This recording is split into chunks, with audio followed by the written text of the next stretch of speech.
Good morning from Panhandle Outdoors, America's only daily outdoor TV show.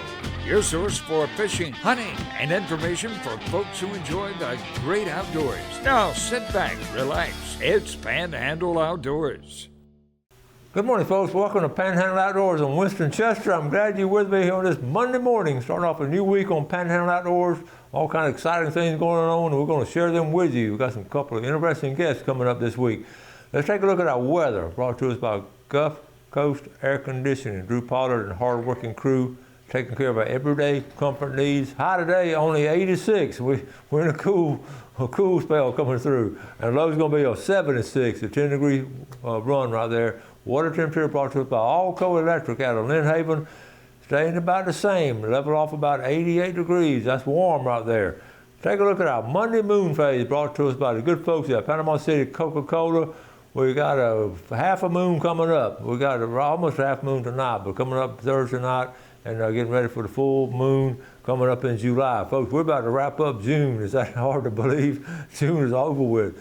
The tide chart brought to us by Kent Forest Lawn. Another good day of tides. High tide again in the middle of the day at about 128. Low tide tonight at about 1041.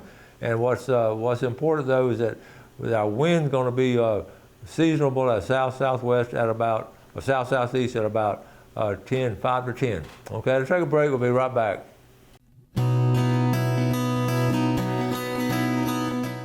Okay, welcome back. Glad you're with us. Like I said, we got all kinds of things going on this week. On Friday's show, I mentioned this summertime bass fishing group. I want to mention one more time because that's really important to me that we get it going, and the just getting the kids out and getting fishing and a group of kids be getting together is a really big deal. Okay, I just lost it, so here we go. Here we go.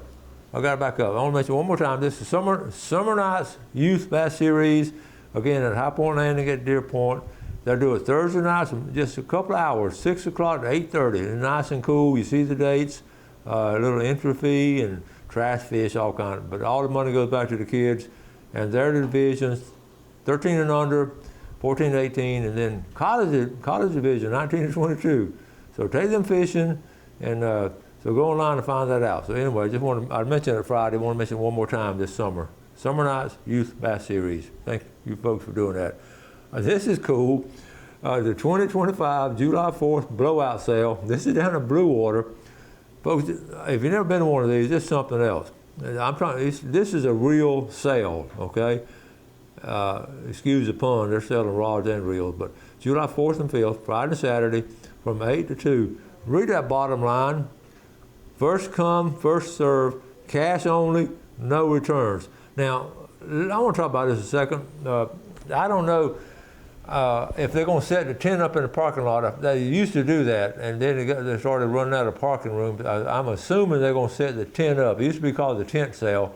And it was become legendary, and I have so many fond stories, especially in the early years going up by the sale, and I would run into these captains over there. They were buying stuff and just armloads, and the prices were unreal. So if you get a chance and you want to get some really cool stuff, and my favorite story I think I'll ever have coming out of that is that's where I first met the family that was making fish bites, and I'll never forget. They had a couple of tables set up, different people, sunglasses and all kinds of different people had tables set up, and I walked by that table, and they had this, and they started talking to me, and it was this bubblegum strip, and I'd never seen it. I said, well, tell me about it, and we call this fish bites. My dad invented it. He was a professor at University of Florida, and when he retired, he put it together. It was a family from St. Augustine. And I got to talking to them. I really liked them, and they gave me some packages. Like everybody just, try these. And we were staying at the Cape, and I went out and tried them the next morning and caught some fish on them. I said, wait a minute. So I started experimenting on 2-hook rig. I put fish bites on the top and sand free on the bottom. And I'd catch a fish here, and then I'd switch it around, catch a fish here. Then I put shrimp and all that. They were phenomenal. And I started talking about it on the show, if you remember. And this was, 12 years ago maybe. And it was just the story. It was just one of my favorite stories from the show. And I came back the next year, and I saw them, and they said, Coach, we just want to thank you. This Panhandle area has really embraced our fish bites. And they said 3 places in America that we sell them is off the Padre Island in Texas, where a lot of surf fishing goes off the coast of Texas. And then up in North Carolina on the Outer Banks, where a lot of surf fishing goes on. He said, we sell a bunch of them there. And he said, in the Florida Panhandle. He said, thanks to you and your show, because we got the word out. Of course, the tackle, all the stores started taking it. And they invited me to come down, invited Gail and I to come down to visit with them. We went down there and visited in St. Augustine at the plant they make it. And my story, I just really thought so much of it. And of course, several years later, someone copied them using it, called it, I can't tell you, I'm not going to say online but anyway, on air, because they copied them and made it a little bit thicker so they could get out of the copyright infringement. And I ran into them at ICAST a couple years ago, and I said, hey, what do you think about those people copying you? And they rose above it, and they were very nice about it, and they just said, we're going to keep doing what we've been doing, and it's been successful. So I hate it when people copy someone else's idea, and their dad invented it. And a cool story there, because he waited till he retired from University of Florida as a marine biology professor, and then did it. So Florida didn't get into it. All right, so moving on. Let me mention this here. Talking about this is one of the teachers. When they put together this trip, the teachers, she put my name in the hat. I got drawn. The Florida Forest Service every year they get a group of teachers, 37 Florida educators, and they get Florida Forestry Tour of Jacksonville, and this, foresters are $25 billion and 124,000 jobs, and they've been doing this 2002. So I went on this, and Wendy was not able to go, but this is this year's group, all the teachers, and I'm bringing it out in case any of you guys and girls that are teaching want to apply to go next year. It's a great trip, and they take you around. A group of Florida educators get an up-close look at an active Rainier logging site. And then you can relate this and you put it in your classroom and all the things that are done. We got to go to a plant. This is the same tour I went on. That's Murphy West Rock. That's in Jacksonville, outside of Jacksonville. And it's amazing at what all they do with it. We got to go to a sawmill. And man, brought back a lot of fond memories of I had a Papa Jack and worked at a Hosford. I remember sawmill, but it wasn't quite this big. Okay. So anyway, I wanted to, but if any of y'all want to go on that, I wanted to give y'all the opportunity to apply for it next year. It's really a cool thing, about three nights or 4 nights or 4 days or something like that, but all expense paid, and you learn a lot that you can share. I shared it with my outdoor education classroom. There's a lot of cool things you can do with that wood and the plastics, away from the plastics. Let's take a break, we'll be right back.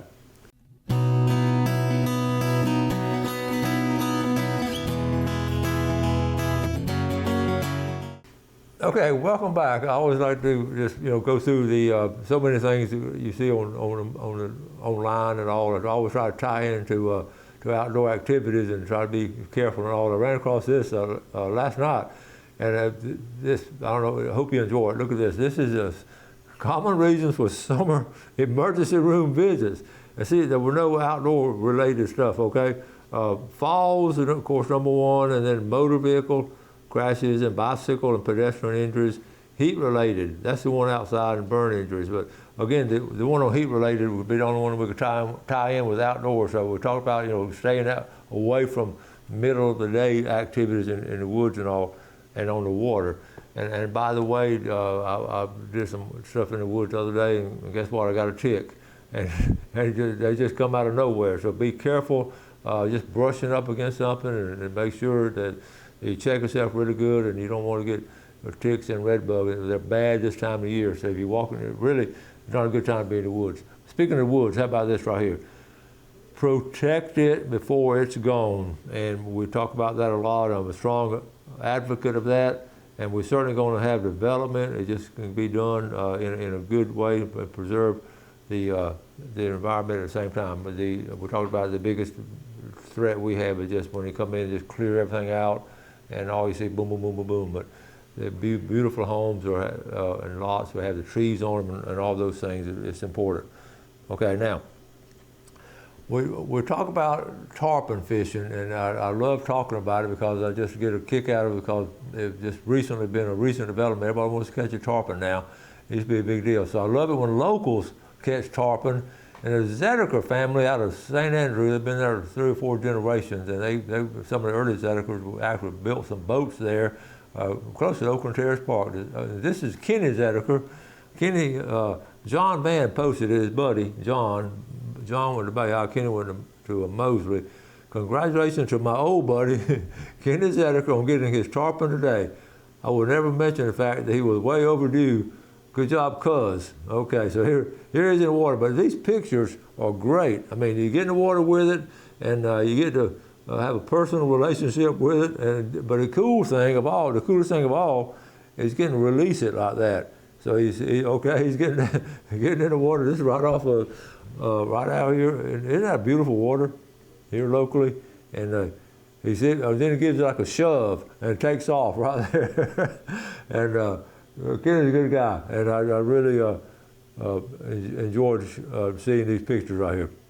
Okay, all right, now, another local thing too is we got coming up a summertime activity, and we're jumping from the water and salt water into freshwater alligator harvesting, the gator hunts, okay? And we have them throughout Florida. It's a big deal. You get your name drawn. You got to put your name in there. A lot of folks from out of state do it. And of course, they have it broken up into sections. FWC has done really a grand job in setting up these gator hunts. And we always talk about when you harvest something, you want to cook it, and no matter what. And so we talked about it before. You never take something if you're not going to eat it. So this is I went back and I found this video. This is Walter went on his first gator hunt a good while back, and but he cooked it, and it's really. Really interesting. It's an old video. You can see it, but it's on how to cook alligator. Okay, so we're going to watch this video and then come back and do another segment. We'll be right back. All right, today we're going to try and cook southern fried gator. A friend of mine, John Meyer, shared the recipe with me. So first thing we're going to do is put 2 eggs into a bowl. They have to be farm eggs. No, they really don't, but we happen to have those here. So 2 eggs. And then we're going to have 4 heaping tablespoons of yellow mustard. This is the first time I've ever made anything in the kitchen, so this will be interesting to see how it all comes out. And you got to take the thing out. All right, so 4 heaping tablespoons of mustard. One thing I found out is that it's hard to get mustard out of the container when the plastic stopper is still in it. How many is that? 8? 4 heaping tablespoons. Then we put in Tabasco sauce. I usually don't like Tabasco sauce, so I don't know what it means to taste. So we're going to mix this real quick.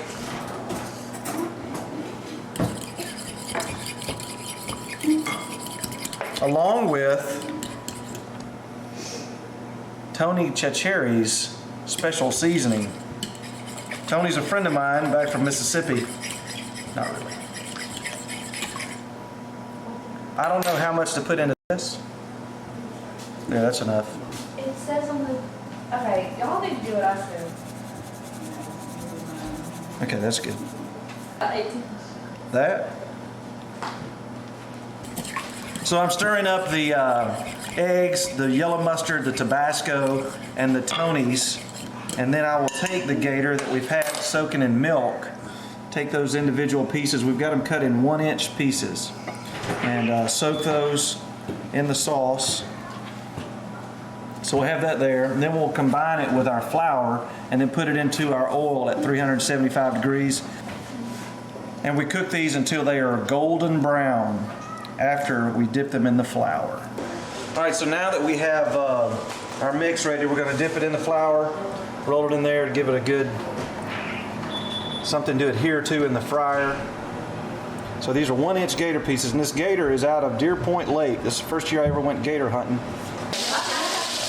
All right, now that we got our grease at the proper temperature, which again is 375, we're just putting them in the grease until they're golden brown. And I want to thank John Meyer for taking me on my first gator hunt. I hope I get to do it in the future. Come join us.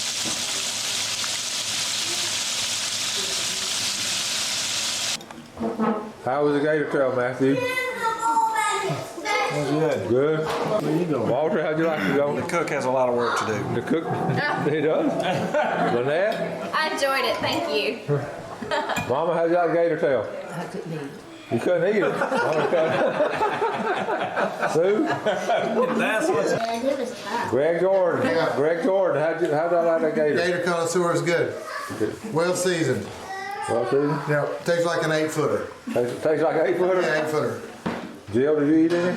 I did. It's actually the first time I tried to eat gator. I never have, all my life, probably had opportunities, never ate it. I had this fear, so I actually overcame the fear and tried the gator, and it was actually pretty good. All right, you heard it. Girls, how'd y'all like the gator? I tried a little bit. I know. And I tried it. It tastes kind of chewy. Chewy? Kind of chewy? No, it was tough to me. It was Okay. chewy.